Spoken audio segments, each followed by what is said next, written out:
Hello. In this video, I'm going to show how to add the HD Smart Bulb to the iNNi Home app.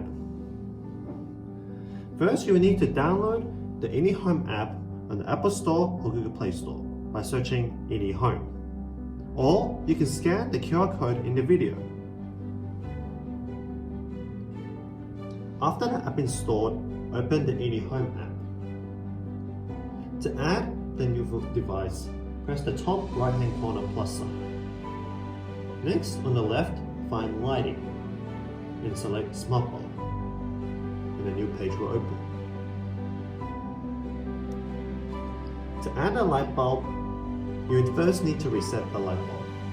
To do this, you have to turn on and off the switch to the light bulb 3 times.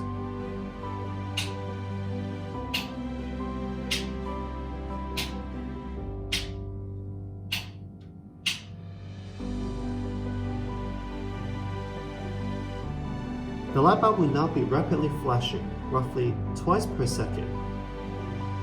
You can now confirm on the app that the indicator is flashing rapidly and press Next. Please input your Wi-Fi details and please press Next.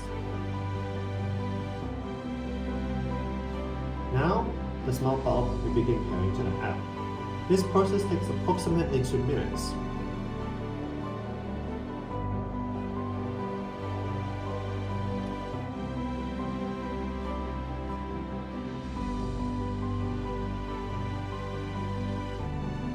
Press Done to confirm the smart bulb is added.